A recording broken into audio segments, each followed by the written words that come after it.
చేయాలి. ప్రభుత్వం వెంటనే బీసీ రక్షించాలి భూమిని కేటాయించాలి. అమరావతిలో భూమిని కేటాయించాలి. అమరావతిలో భూమిని ఎస్సీ ఎస్టీ బీసీ మైనార్టీల ఐక్యత వర్ధిల్లాలి. బలహీన వర్గాల ఐక్యత వర్ధిల్లాలి. రామచంద్ర యాదవ్ గారి నాయకత్వం. వర్ధిల్లాలి. రామచంద్ర యాదవ్ గారి నాయకత్వం.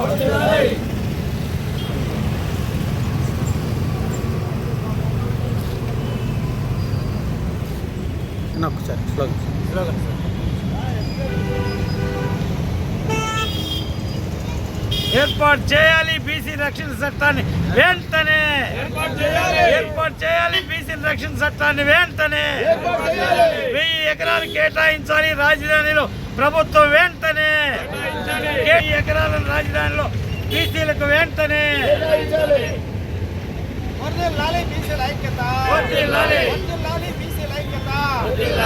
నా పేరు మిరియం శ్రీనివాసులు.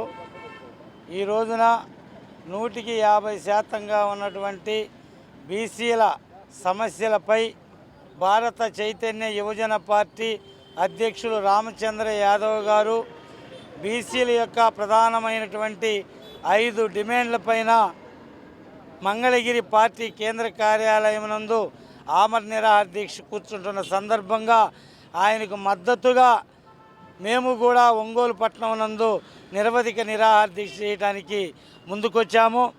ఆయన యొక్క మెయిన్ డిమాండ్స్ బీసీలకు రక్షణ చట్టం వెంటనే అమలు చేయాలని, బీసీ కార్పొరేషన్లకు వెంటనే నిధులు కేటాయించాలని, రాజధానిలో బీసీలకు 1000 ఎకరాల భూమిని కేటాయించాలని, వెంటనే కులగణన జరపాలని, విద్యా ఉద్యోగ అన్ని రంగాలలో బీసీలకు 44% రిజర్వేషన్లు అమలు చేయాలని తన ప్రాణాన్ని సైతం లెక్క చేయకుండా ఆమరణ నిరాహార దీక్షకు కూర్చున్నటువంటి రామచంద్ర యాదవ్ గారికి మేము 50% ఉన్నటువంటి బీసీలు అందరం కూడా రుణపడి ఉంటాం.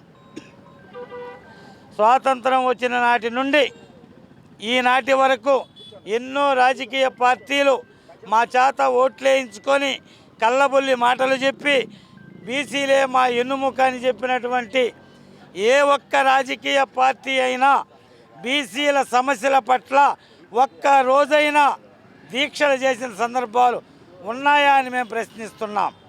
అందుకనే దీన్ని గమనించినటువంటి రామచంద్ర యాదవ్ గారు బీసీలకు వెంటనే న్యాయం జరగాలని, బీసీలు 79 సంవత్సరాలుగా దగాబడ్డారని గుర్తించి ఈనాడు ఆమరణ నిరాహార దీక్షకు కూర్చున్నాడు. ఆయన ఎన్ని రోజులు ఆమరణ నిరాహార దీక్ష చేస్తాడో అన్ని రోజులు ఈ ఒంగోలు పట్టణం నందు నేను కూడా ఆమరణ నిరాహార దీక్ష చేస్తానని తెలియజేస్తున్నాను.